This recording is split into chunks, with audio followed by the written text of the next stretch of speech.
顾太医对这个来抢他双皮奶吃的老头很是不满意。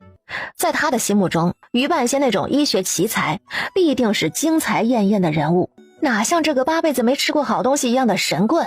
说起来，于半仙给柳杏儿开了一个单子，喊他去采买罗盘等物，半仙儿出来看风水算日子，竟然连家伙事儿都没有，怎么看怎么像个招摇撞骗的人。晌午吃牛杂汤锅，小老二和小老三两个是清汤，柳杏儿他们吃的是红锅。柳杏儿专门去定制了一个比普通铜锅子大1圈的铜锅，锅里红亮亮的汤里头翻滚着炖软乎了的牛杂。这红汤牛杂锅，这要是在下雪天里吃啊，那才叫一个舒坦。那是当然了，不过你这老骗子几个意思？瞅着苗头是想赖着不走了咋的？然而吃完饭，于半仙就去困觉了。杏儿啊，你们会不会找了个骗子回来呀？你家老老小小的一大家子人要有警惕心的。倒也不是没有警惕心，实在是听他叫于半仙就怕人跑了，且陈虎也说留下来没事儿。你试过他没有？也要给他机会呀，我看他就是在躲。不过我还是有法子，你等着吧。于半仙睡醒了起来，先问柳杏儿晚上吃啥，还有没有牛肉。没有牛肉了，晚上吃涮菜老鸭汤、火爆鸭杂、香葱炒鹅蛋，再凉拌一个素菜。于半仙点点头，觉得伙食还不错。就是想请您早点看日子，一会儿看完咱们就回村，早点回去好去买鸭子，不然不知道啥时候才能吃夜饭。于半仙想想，立刻拿起新买的罗盘满院转悠起来。11月12卯时2刻。柳杏儿收好红纸，于半仙就催促：快，回村儿吧。先前问了您会不会医术，我家有个小孩病得厉害，想请您给看看，不如您能不能先给我家小孩看看，咱们再走。哎呀，你带我去。进屋之后，于半仙看到了小老二的脸，人顿时愣住了。哎呦，这家人有意思，一个两个都是早就死了的面相。柳氏没死，但他的将来是一团雾。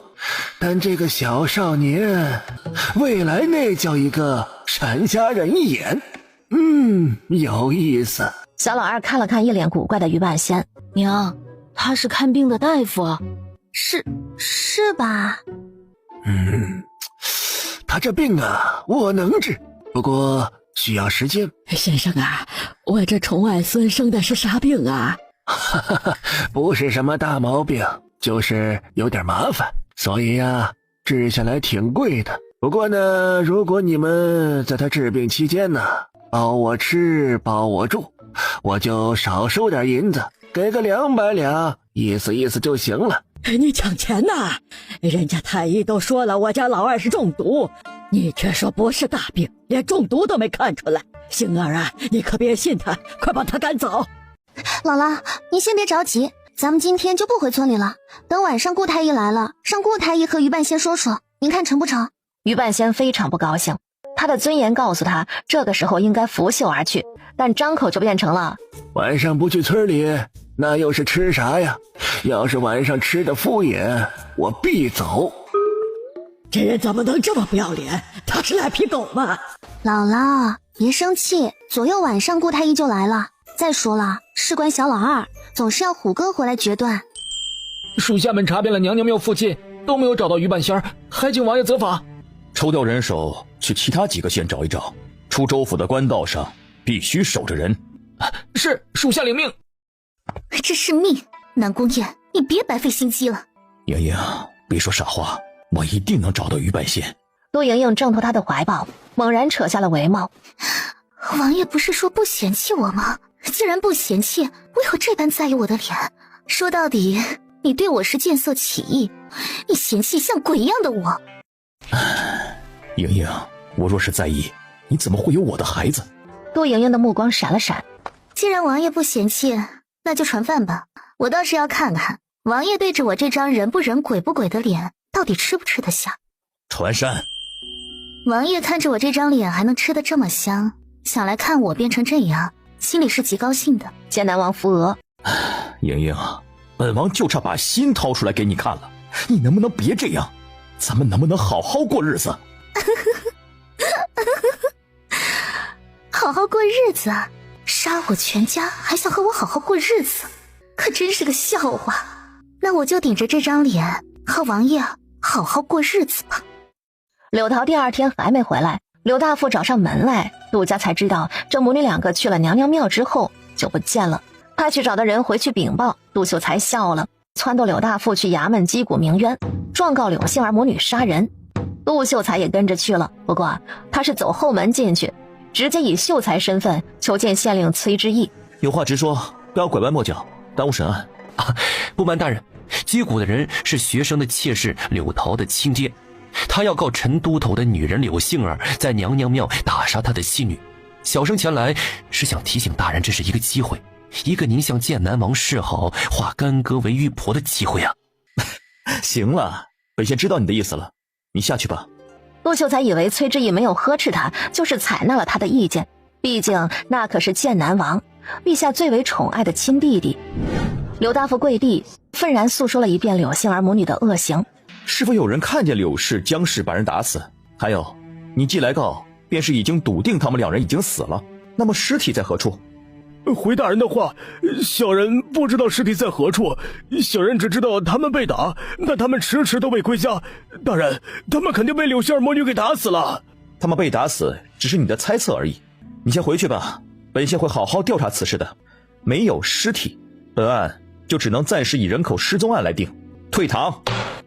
公子，县令大人说没有尸体就不算是杀人，万一他们没死，而是被拐子拐走了，那咱们岂不是白告了？你放心，就是找不着尸体，县令大人最终也会按照杀人案来处理。行了，你回去等信吧，等着看柳氏、江氏倒霉就是了。好端端的，他们咋就不见了？会不会是我们打得狠啊？故而被拐子看见了，打着搀扶他们、送他们回家的名义，把他们给拐走了。那也是他们的报应，挂不到你们头上来。娘，于半仙说过他们会不得好死。不会这么巧吧？晚上，知道顾太医和徐半仙都喜欢吃辣口，柳杏儿做了一份辣子鸡，一份酸辣鸡杂，一份伤心凉粉，一份水煮肉片，然后炖了一个大骨头萝卜汤，又炒了2个不辣的蔬菜。病号自然是吃大骨头萝卜丸子汤加2个不辣的蔬菜。小老乡闻到外头的香味儿，差点没馋哭出来。小老二只能哄着他，让他就着外头传来的香味吃饭。二哥，这样好像就更饿了。顾太医吃得极其满足，心想一会儿必须好好表现，拔掉这个老神棍的伪装，方不辜负柳娘子专门给他准备的晚餐。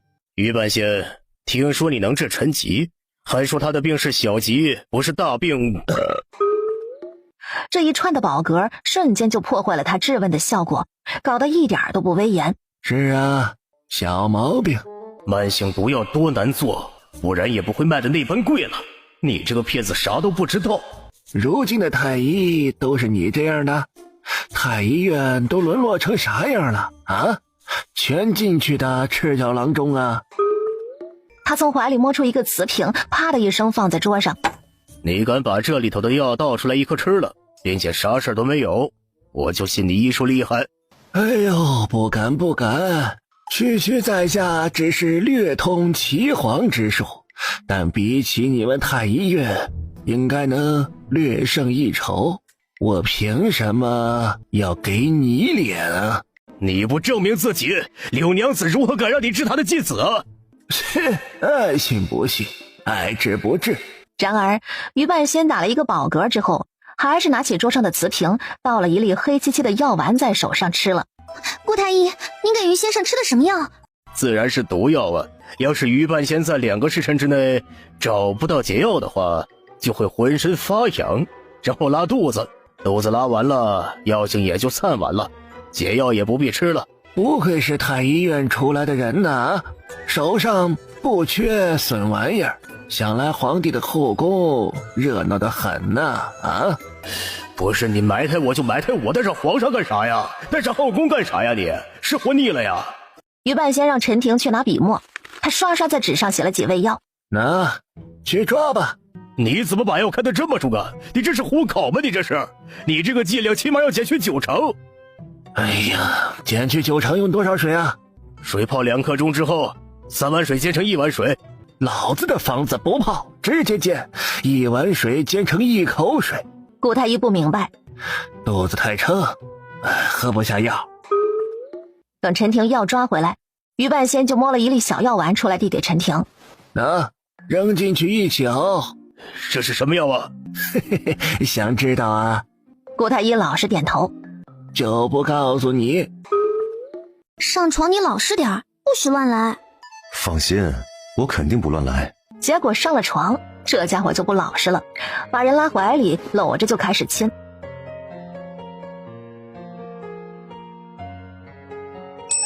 我今晚没乱来，那是先亲的额头，一步一步按照顺序来的。柳杏儿抬脚就去踢男人，男人一把抓住他的脚丫子。等会儿给你擦脚，脚还没脏。你的脑子里就不能想点别的？年轻气盛，血气方刚，看着自己的老婆不想着咋弄，那还是个男人吗？那是太监。臭流氓，色鬼！陈虎就喜欢看柳杏儿鹌鹑的样子。不是想知道柳桃母女的事情吗？咋不吭声了？怎么回事？叫声哥哥来听听，要娇滴滴尾音儿拉得很长的那种。不叫。这是柳杏儿最后的倔强，然而她不开口，某人有的是法子让她开口。当变化骤起，柳杏儿感受到危险，就十分识时务的开口：哥哥，好哥哥，饶了我吧。陈虎被柳杏儿一声好哥哥喊得魂儿都酥了。叫出你这一声好哥哥，真恨不能把命都给你啊。好哥哥，你该告诉我了吧。好哥哥，好哥哥，你快告诉我吧。再笑，今晚就办了你。柳杏儿瞬间就老实了，伸手戳了戳他的后背。虎哥，你还没告诉我柳桃母女的事儿呢。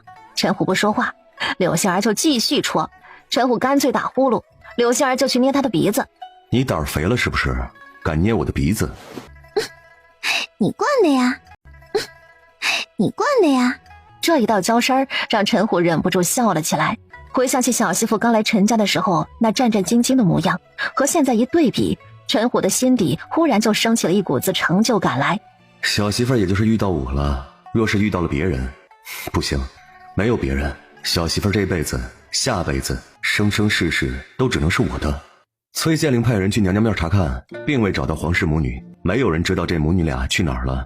唯一能证实的就是你和岳母走了之后，那两个人还活着。不过我悄悄跟去查了查，可以确定那对母女被杀了，并且尸体已经被处理了。他们真的死了？我在后山的树林中发现了人血的痕迹，还发现了一只绣鞋。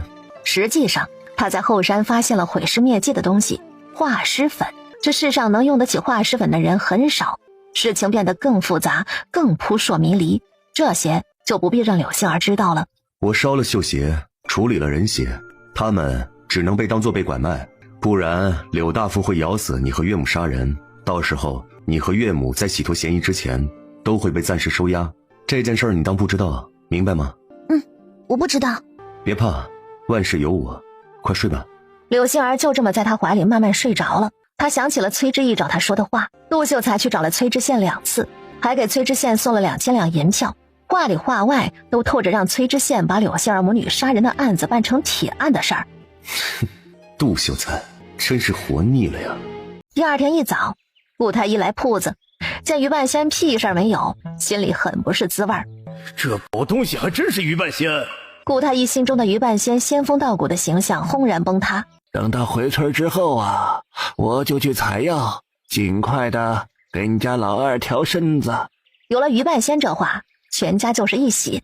柳杏儿和姜氏以及姜老太太一起把牛杂收拾出来，烧了一大锅，又做了不少牛肉酱，用陶罐分别装起来。他找来几个篮子，每个篮子都放1罐牛肉酱，2罐子果汁牛肉，1篮子柳杏儿叮嘱姜氏第2天给哑婆，另外2篮子则让姜氏给陈婷，喊陈婷拿去送给先生。安排完县里的事儿，等着陈虎提前下衙，柳杏儿就带着于半仙回村了。想骑马吗？我教你。想学。陈虎一用力就将他扯到自己怀里。坐好了。说完，男人一抖缰绳，马儿的上半身腾空而起，柳杏儿整个人往后仰，后背紧紧地贴着男人的前胸。他慌忙侧身，双手紧紧抱住陈虎的腰。陈虎勾唇，露出一抹得逞的笑容。接着他驾驭着马儿，剑似的飙了出去。柳杏儿的心都快崩出嗓子眼儿了。这速度快赶上开车了。渐渐的，刘星儿适应了颠簸和扑面而来的凉风，她试着松开陈虎，然后迎着风张开双臂。这算不算是体验了一把子鲜衣怒马，仗剑走天涯的浪漫？这算不算是体验了一把子鲜衣怒马，仗剑走天涯的浪漫？只是这股子豪情刚升腾起来，陈虎忽控制着马从官道拐上了小路，然后马儿忽然一跃，万丈豪情瞬间烟消云散。柳杏儿被吓得花容失色，尖叫的同时慌忙侧身抱住陈虎的近腰，小脸使劲往他胸口贴。陈虎满意了，接下来的路程他全挑不平坦的山路走。陈虎倒是美了，可到家柳杏儿一下马腿脚就发软，然后吐个不停。陈虎慌了，忙请江大舅去请大夫。不用，我休息一会儿就行，就是被颠的。哎，这又是咋的了啊？是有啥急事吗？这马让你骑的蹄子都快冒烟了，不知道的还以为谁家着火了，等着你去救火呢。陈虎心虚的一痞，他就是暗戳戳的想跟小媳妇贴贴而已。杏儿说想学骑马，我就带着她骑快马回来，第一次就体验快马，往后她正式学的时候就不会怕了。哦，那还是你会叫人哈。刘杏儿虽然也觉得陈虎说的有道理，可是总觉得哪里怪怪的，躺在床上她都觉得床在蹦跶，关键是大腿两侧疼，应该是磨破皮了。结果刘杏儿刚这么想，陈虎就拿着一罐子药膏过来，抬手就去扯他的裤子。我给你擦药，真是瞧气，就你这样还学骑马，我看你还是歇了这心思吧。我偏学，你可别看扁了我。陈虎闻言心花怒放，他还以为小媳妇被他这么一折腾就不想学了呢。学会骑马的好处可多了，首要的就是能扛得住颠。心里乐开了花，男人面上却不显。别闹，你受不住。别小看人，反正我就是要学。行吧，你好好的养着，等腿养好了我就教你。陈虎抹完药，到底还是没忍住，俯身往没药的地方亲了一口。他慌忙把自己全裹进被子里，泛着春色的水润杏眼控诉地瞪着他。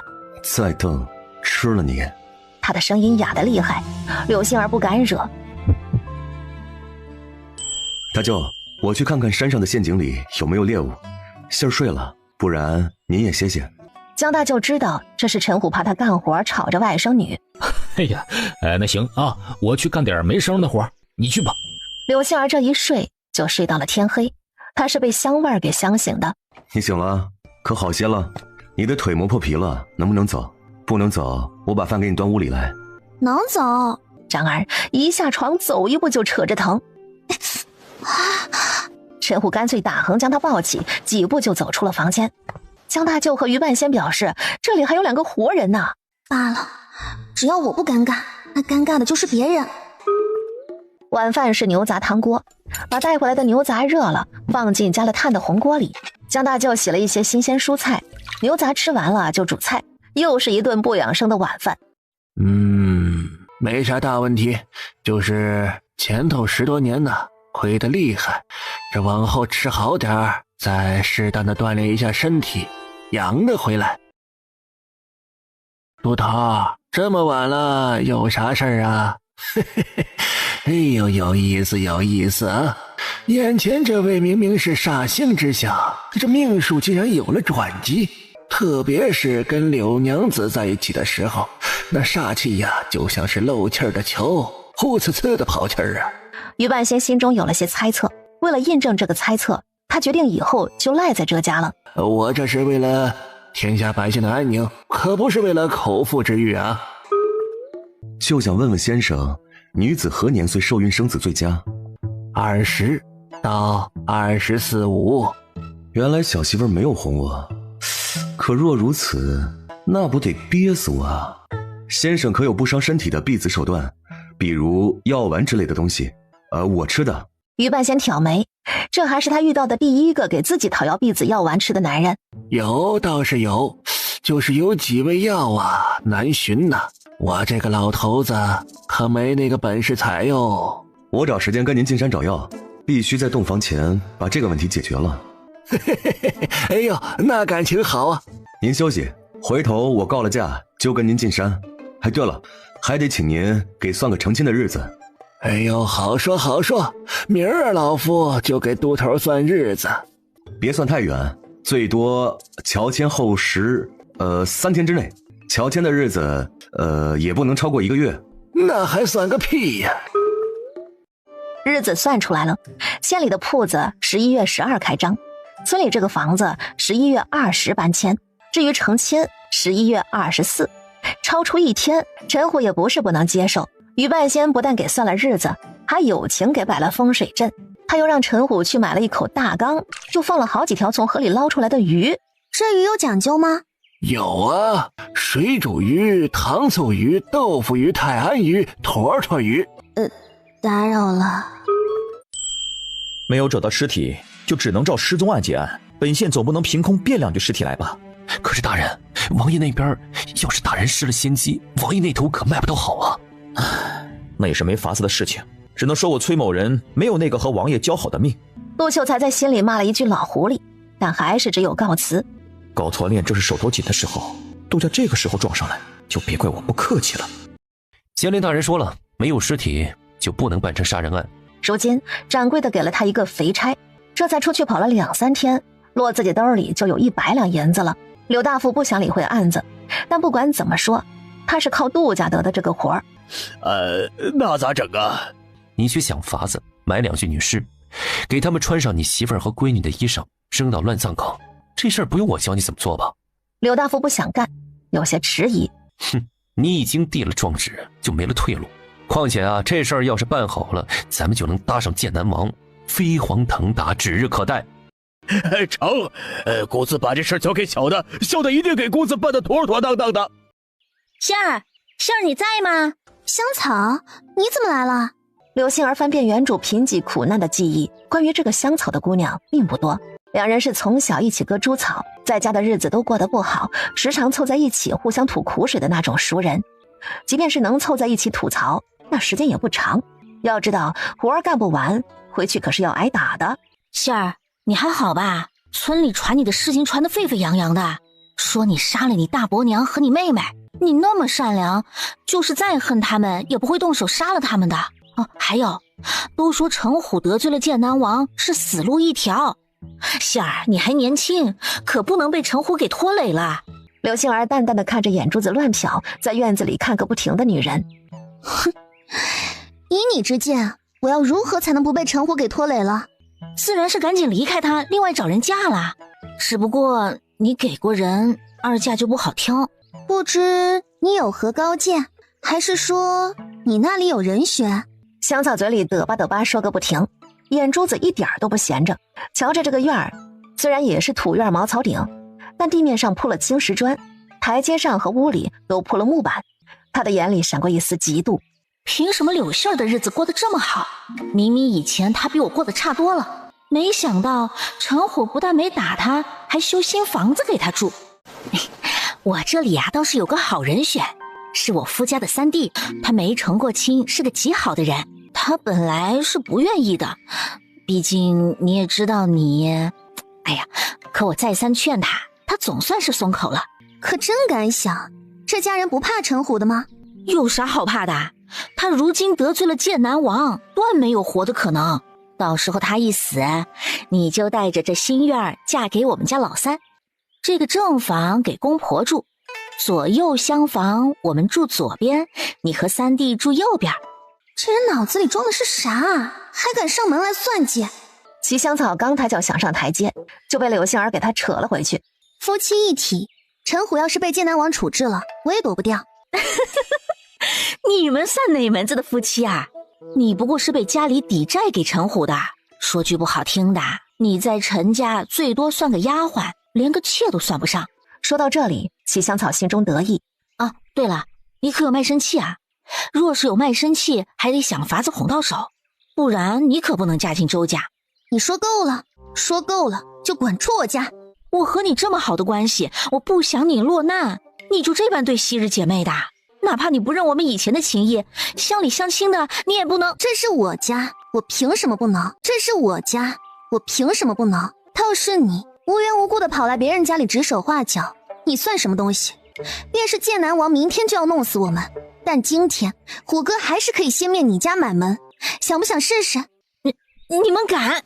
既然知道我们敢，你还不滚？柳杏儿，你不识好歹，你等着！怪不得柳大富老爷不待见你们二房，你们二房简直不义好。怪不得敢来我面前蹦跶，原来是被柳大富撺掇的。柳杏儿不想咽下这口气，就出门去柳二顺那里找照顾柳二顺的婆子，请她帮忙。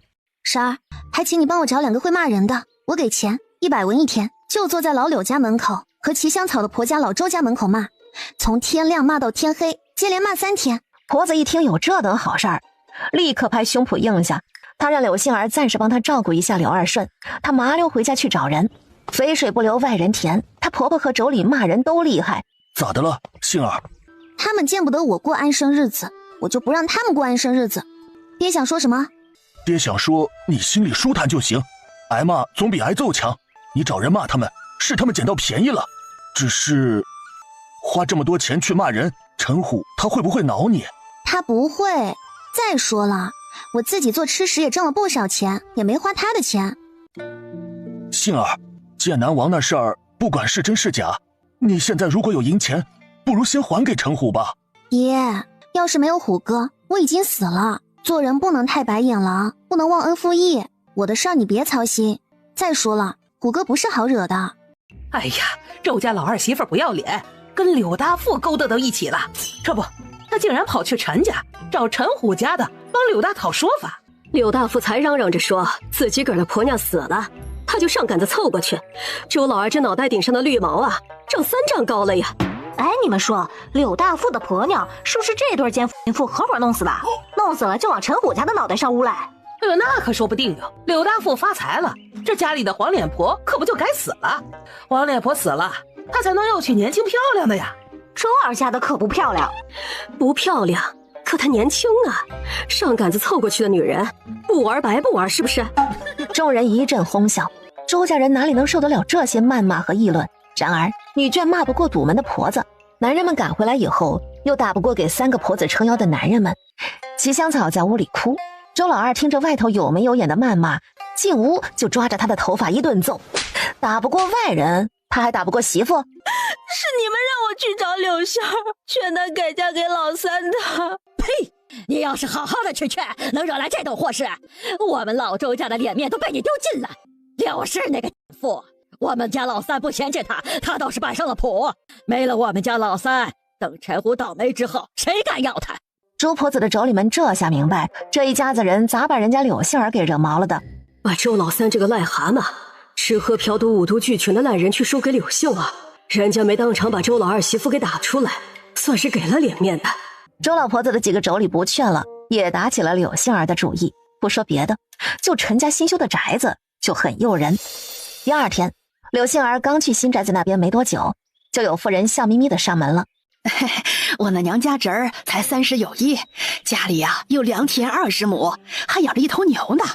他膝下虽然有3个孩子，可是老大马上就到了成亲的年纪，老二老三也能下地干活，那可比陈家的3个拖油瓶强多了。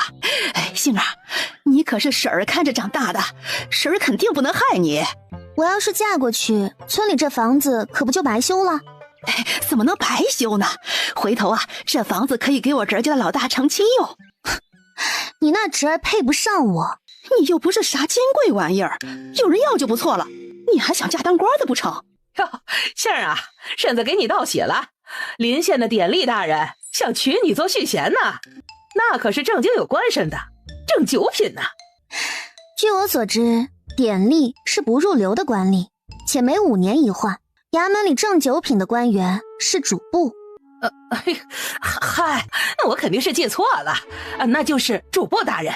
也是你运气好，如今这主簿大人那头啊，可是有好些家小娘子盯着呢，人家可都是黄花大闺女。你的身份其实上不得台面，可谁让婶子我打小看着你长大，心疼你呢？那婶子说说，我要如何才能让堂堂主簿大人看上我？嗨，这有何难啊？我那妹子是临县的官媒，只要她在主簿大人面前美言几句，大人一定会选你。只不过嘛，她不会白帮忙，你少说得给她20两银子。那主簿有80多岁了吧？胡说，主簿大人也就60出头。柳杏儿正想开口赶人，妇人丙又来了，她真是烦不胜烦。我提醒你们，陈虎还没死呢，你们走吧，我就当你们没来过，不然等陈虎回来了，你们想走也晚了。他都快大难临头了，哪儿顾得上这些？你们难道没听说过一句话，反正都要死，杀一个垫背，杀2个赚1个，黄泉路上也能热闹点。我顺便告诉几位婶子，这世上除了陈虎，谁也配不上我，诸位就不要再费心了，也请婶子们把我这话传扬出去，想说没的都别再上门来了。几个妇人被柳杏儿赶出去，路上见人就埋汰柳杏儿。照顾柳二顺的婆子听到风儿，也马上来找柳杏儿，想要扩展业务。柳杏儿没让他失望，把业务总包给他，还预付了1半的钱。你嘴皮子是不是？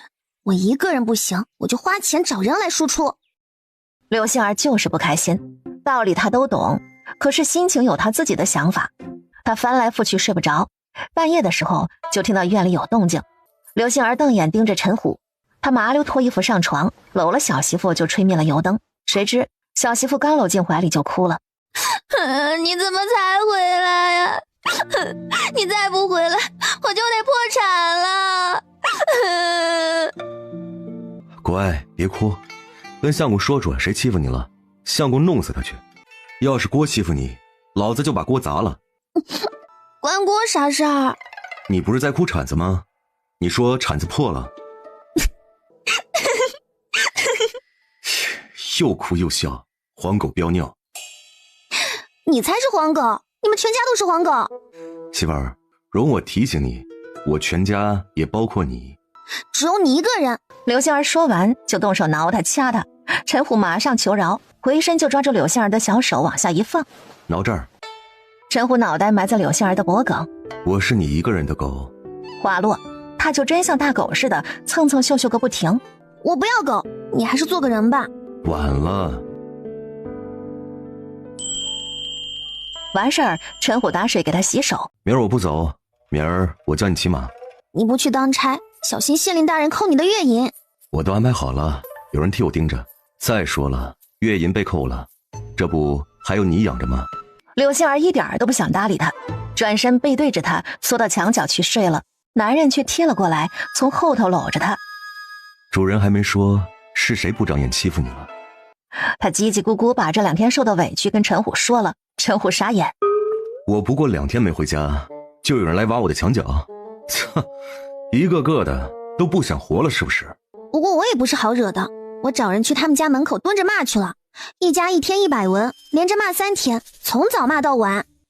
哼，便宜他们了，回头我找2个人给你，以后遇到这种事儿，直接让身边的人把他们给扔出去。好。好了，睡吧，有我在呢，天塌不下来。老虎不发威，都以为我是病猫了。这才多久啊？这些人竟都开始不怕我了。第2天早上，村民们陆陆续续出来干活，就见村中央的大树上吊着几个妇人。宋老三打着哈欠从树上跳下来，他半夜被老大从被窝里提溜出来干活，困死人了。不许放，把全村人都召集到这儿，老子说几句话才准放。宋老三常年跟着陈虎去收账，长着一副凶相，众人顿时不敢去放人，连忙跑去找村长。而且大家也看清楚了，被绑的几个婆娘就是头天疯狂说柳杏儿坏话的几个跟柳杏儿做媒的婆娘。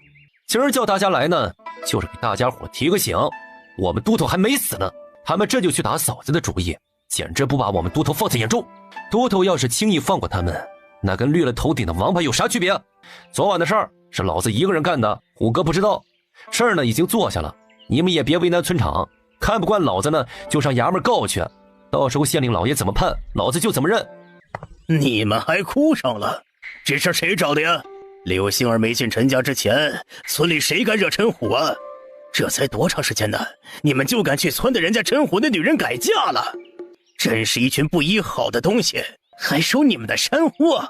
我看陈虎就该是以前那样，对村里的任何事儿都不闻不问不管。行了行了，带上人滚回去吧，以后干事啊长点脑子。村里闹翻天了，柳杏儿也不知道，起来才发现顾太医也来了。您怎么来了？听说于半仙要上山采药，陈都头和县令大人告了假，我就寻思着跟他们一起去，也有个照应嘛。咦，累赘。这次进山要好几天才出来吗？是，得赶在铺子开张之前回来。那我去给你们烙饼，再做点肉酱，能不能晚2个时辰再走？不等陈虎说话，2个老的就连忙小鸡啄米似的点头。不过柳杏儿可没有惯着他们，只看向陈虎。成。罐子里的浓汤凝固以后，你们到了山里，每顿吃饭的时候舀一勺出来，兑水烧开，再加点嫩嫩的野菜进去，不必放别的调料，也是一碗热乎乎的汤，配着干粮和肉干吃，免得噎人。哎呀，还是柳娘子有巧思啊！这要是早点遇到柳娘子，那每回进山采药的时候，就能有一口热乎汤喝了哟。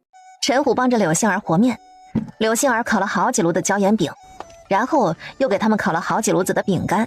趁着干这些活的空档，柳杏儿还用花生碎、白芝麻、面粉加点椒盐炒制成油茶粉，吃的时候用热水冲一冲就行了。他们又带上1罐子油酥花生，1罐子肉松，好在有马能帮着驮，不然光靠着陈虎和顾太医带的随从，还真扛不了那么多东西。进屋，我跟你交代几句话。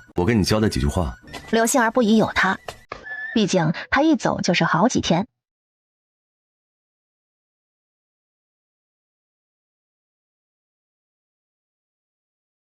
我走这几日，宋老三会留下，你把他安顿着住下就成了。村里的那几家老娘们儿，宋老三已经收拾了，不会再有不长眼的蹦跶出来惹你烦。乖，快说，哥哥我等你回来。哥哥，我等你回来。这事儿就是他自己听了，鸡皮疙瘩也掉了一地。陈虎松开他，拉开房门就走，生怕慢一步自己就走不了，舍不得呀。他一走，柳杏儿就摸到椅子上坐了，倒了一杯已经冷透的茶，一口闷了，这才缓解了些许心中的热意。男人的本钱太可怕，就是本能的觉得他的这副小身板肯定受不住。陈虎出门后并没有立刻下山，而是跑去了村长家，请村长媳妇每日去他家陪着柳杏儿几日，帮着做点针线活。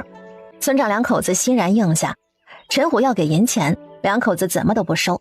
虽然村里传得沸沸扬扬，陈虎得罪了剑南王要被收拾，但村长觉得吧，剑南王要收拾一个人早就动手了，